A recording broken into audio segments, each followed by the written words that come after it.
মুন্সিগঞ্জ নরসিংদীতে অনুষ্ঠিত হচ্ছে রাষ্ট্র কাঠামো মেরামতের বিএনপির ৩১ দফা জনসম্পৃক্ত বিভাগীয় প্রশিক্ষণ কর্মশালায় ভার্চুয়ালি যুক্ত হবেন দলের ভারপ্রাপ্ত চেয়ারম্যান তারেক রহমান। এ নিয়ে আরো জানাতে মানিকগঞ্জ থেকে যুক্ত হয়েছেন আসাদ জামান। আসাদ, জানাবেন যে প্রশিক্ষণ কর্মশালার কি কি কার্যক্রম গ্রহণ করা হয়েছে?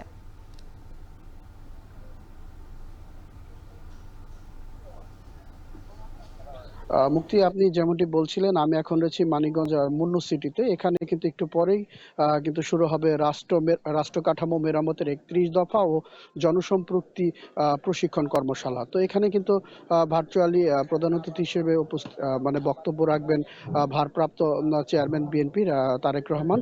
তো এখন পর্যন্ত আমরা যেটা দেখতে পেয়েছি যে প্রায় মানিকগঞ্জ জেলার বিভিন্ন ইউনিটের বিএনপি, যুবদল, স্বেচ্ছাসেবক দল, ছাত্র দল, কৃষক দল সহ তাদের যে স্বেচ্ছাসেবী যে সহযোগী প্রতিষ্ঠানগুলো রয়েছে, তার নেতাকর্মীরা কিন্তু একেবারে ওয়ার্ড পর্যায়ের নেতাকর্মীরাও কিন্তু এখানে এসেছেন।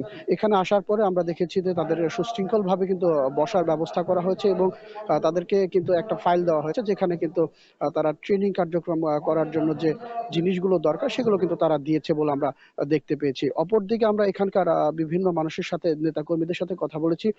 তারা জানাচ্ছেন যে মানিকগঞ্জ, নরসিংদী এবং মুন্সিগঞ্জে একই সাথে তিনটি জেলাতেই কিন্তু এই কর্মসূচি একটু পরেই শুরু হবে।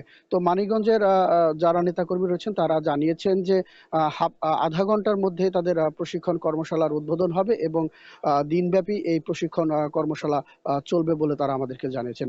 অপরদিকে আরেকটি বিষয় জানাতে চাই যে শুধুমাত্র যে এখানেই বক্তব্য রাখবেন তা না, ভার্চুয়ালি কিন্তু তিনটি জেলাতেই ভারপ্রাপ্ত চেয়ারম্যান তারেক রহমান তিনি দিক নির্দেশনা দিবেন এবং নেতাকর্মীরা জানিয়েছেন যে ২০২৩ সালে যে ১৩ জুলাই রাষ্ট্র কাঠামো মেরামতের জন্য যে ৩১ দফা তারেক রহমান দেশের জন্য দিয়েছিলেন, সেটাই কিন্তু মূলত এই প্রশিক্ষণ কর্মশালায় উঠে এসেছে এবং নেতাকর্মীদের কিন্তু এই বিষয়ে তারা বিভিন্ন রকম তথ্য এবং তো এগুলো ছিল।